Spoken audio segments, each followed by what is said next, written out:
کہتے ہیں کہ بعض اوقات بامر مجبوری بینک سے لون وغیرہ لینا پڑتا ہے، تو کیا ایسے شخص کی عبادات قبول ہوتی ہیں کہ نہیں ہوتی؟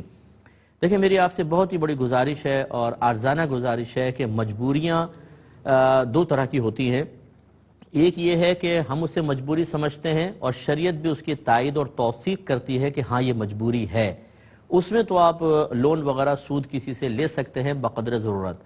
اور بعض اوقات ہم کچھ اپنی مجبوریاں سمجھ رہے ہوتے ہیں لیکن شریعت اس کی تائید نہیں کر رہی ہوتی، شریعت منع کر رہی ہوتی۔ مثال کے طور پر ایک شخص ہے، وہ دیوالیہ ہو گیا ہے اور اس نے بہت زیادہ لوگوں سے مارکیٹ میں لوگوں کو پیسہ دینا تھا، اب سب اس کی عزت کے در پر ہو گئے ہیں، جان کے در پہ ہو گئے ہیں، تو اپنی عزت اور جان بچانے کی غرض سے بقدر ضرورت بینک سے کسی طریقے سے اس نے پیسہ لے اور ادا کر دیا، اس کی گنجائش نکلے گی، اس کی مجبوری بھی ویلڈ ہے، شریعت اس کو تسلیم کرے گی۔ لیکن فرض کر لیں کہ ایک شخص یہ کہتا ہے کہ مجھے بیٹی کی شادی کرنی ہے، 5 لاکھ تو میرے پاس ہے لیکن میں چاہتا ہوں 10 لاکھ کی شادی ہونی چاہیے، تو 5 لاکھ چلو بینک سے لے لیتا ہوں، کیونکہ یہ میری مجبوری ہے کہ مجھے نام بھی بنانا ہے، ورنہ لوگ میری بیٹی کو تانا دیں گے یا میری ناک کٹ جائے گی۔ اب یہ ایک مجبوری اس شخص کی اپنی ذاتی بنائی ہوئی مجبوری ہے، شریعت اس مجبوری کو مجبوری نہیں مانے گی، اب یہ لے گا تو گناہ کبیرہ کا مرتکب ہوگا۔ تو پہلے تو آپ اپنی اس مجبوری کو کسی مفتی صاحب کے سامنے پیش کر دیں تاکہ آپ کو بہتر ہے کہ توبہ کرنے کا موقع ملے، اور یا آپ یہ جان سکیں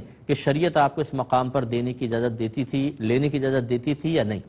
دوسری بات یہ ہے کہ فرض کر لیں اس نے غلط مجبوری کے تحت لیا یا مجبوری کے تحت لیا، عبادات کے قبول ہونے میں یہ چیز رکاوٹ نہیں بنے گی انشاءاللہ۔ یہ ضرور ہے کہ مطلب جب آدمی حرام کھاتا ہے تو اس طرح کی وعیدیں بیان کی گئی ہیں، اگر اس کے پیٹ میں حرام پہنچتا ہے تو اللہ تبارک و تعالیٰ اس کی عبادات کو قبول نہیں کرتا ہے۔ یہ خاص طور پہ ان عبادات کے لیے ہوگا کہ جہاں پر مالی طور پہ خرچ کریں، اگر سود کے پیسے سے زکوٰۃ ادا کریں، سود کے پیسے سے قربانی ہے، سود کے پیسے سے حج کیا، یہ مقبول نہیں ہوگا کیونکہ اس میں مال کے خرچ کا دخل تھا اور وہ مال حرام تھا۔ لیکن فرض کر لیں کہ کسی نے سود لیا اور نماز پڑھ رہا ہے، تو اللہ تعالیٰ کی رحمت سے امید ہے کہ فرضیت بھی ادا ہوگی اور اللہ چاہے گا تو اس کو قبول کرے گا۔ یہ عمل غلط ضرور ہے لیکن